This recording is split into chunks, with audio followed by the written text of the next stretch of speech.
Margaret Ellison, at 62, was the sort of woman who noticed things others missed. She saw the way the morning light caught the frost on her garden gate, the fleeting sadness in a neighbor's eyes, or the way old Mr. Harrow, who lived at the edge of Willow Creek, always lingered by his mailbox as if expecting a letter that never came. Margaret had lived in this small town her whole life, her days now filled with tending her modest flower beds and knitting scarves for the church bazaar. But it was her quiet visits to Mr. Harrow that defined her routine, a habit that puzzled her friends. Every Thursday, Margaret would leave a small basket on Mr. Harrow's weathered porch, a loaf of her rosemary bread, a jar of homemade jam, or a bundle of lavender from her garden. Sometimes she'd sit with him on his creaking porch swing, listening as he spoke in halting sentences about the weather or the birds. His hands, gnarled and trembling, clutched a chipped mug of tea she'd bring, and his pale eyes seemed to hold a story he never shared. Margaret didn't pry.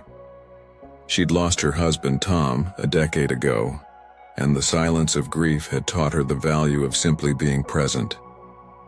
Her friends at the Willow Creek knitting circle were less understanding.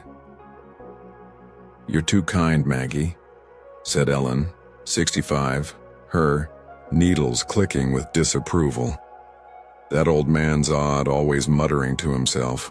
What if he's taking advantage of you?" Clara, a retired librarian in her late 50s, nodded.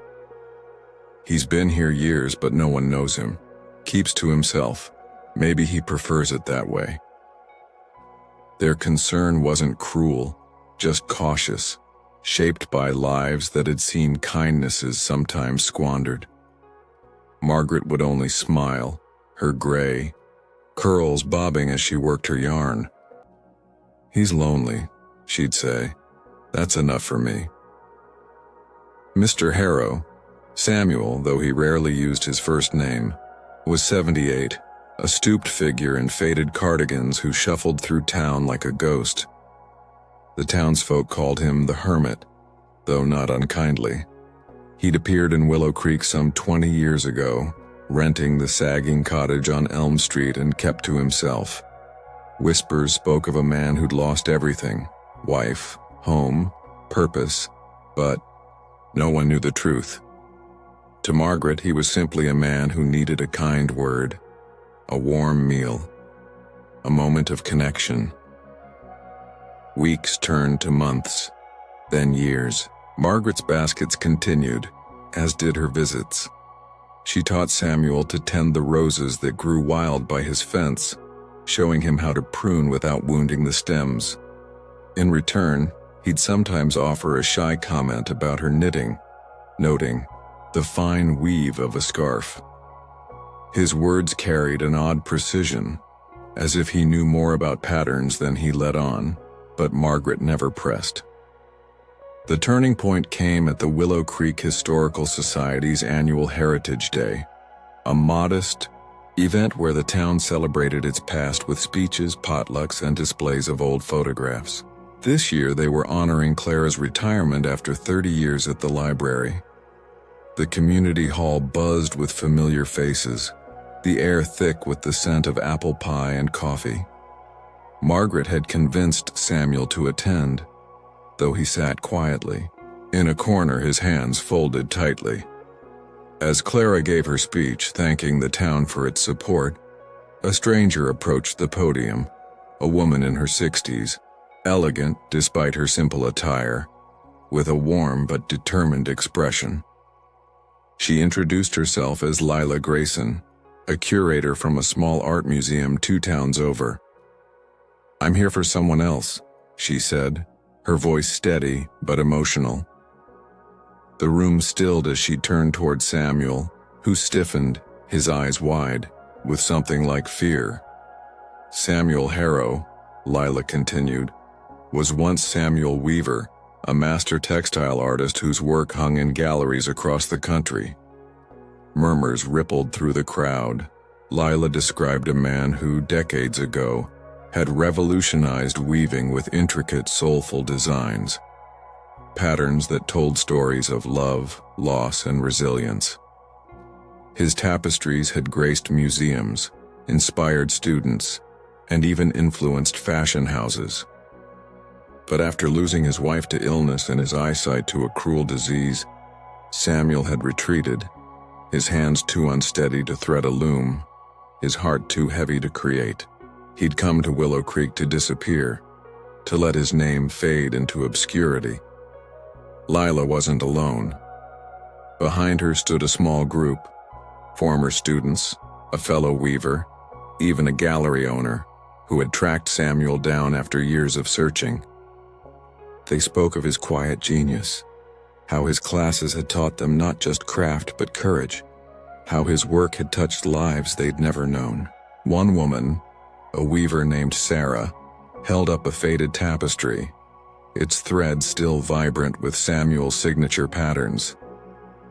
"He gave us beauty," she said, tears in her eyes. "And he gave us purpose." The room turned to Samuel, who sat frozen, his hands trembling. Margaret beside him reached for his arm, her touch gentle but firm. Then Lila said something that silenced the whispers. "We found Samuel because of Margaret Ellison. Her kindness, her baskets, her visits, her patience gave him the strength to share a letter with us, to let us know he was still here. She saw what we didn't, a man who never stopped mattering." Ellen and Clara exchanged glances, their earlier skepticism replaced by quiet awe. The crowd was silent, not with shame, but with a dawning understanding. They'd misjudged Samuel, not out of malice, but because they'd never looked closely enough. Margaret's small acts, her bread, her roses, her time, had been a lifeline, not just for Samuel, but for a community that now saw him anew. Samuel rose, unsteady but resolute, and spoke for the first time that evening. His voice was soft but clear. "I thought I'd lost everything," he said. "But Margaret, she reminded me that a life can still mean something, even when it's quiet." He turned to her, his eyes bright with unshed tears. "You gave me back my dignity."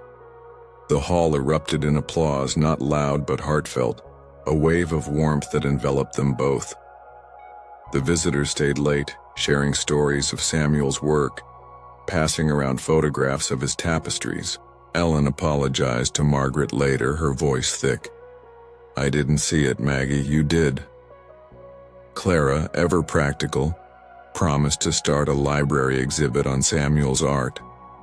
The town, once blind to Samuel's past, now saw him as one of their own. In the weeks that followed, Samuel began teaching again, just small lessons in his cottage, showing young weavers how to feel the rhythm of the loom. Margaret was there, her baskets still arriving, her presence a steady anchor. The town changed too. Neighbors lingered longer at each other's fences, asked questions they hadn't before, offered kindnesses they might have withheld. Samuel's tapestries, once hidden in storage, found new homes in the community hall, each thread a testament to a life reclaimed. Margaret, for her part, never spoke of her role. She kept knitting, kept gardening, kept seeing the small things others missed. But when she sat with Samuel on his porch, watching the roses bloom, she felt a quiet joy.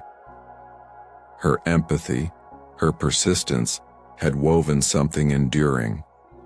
A connection that reminded them all that every life, no matter how quiet, held a masterpiece waiting to be seen.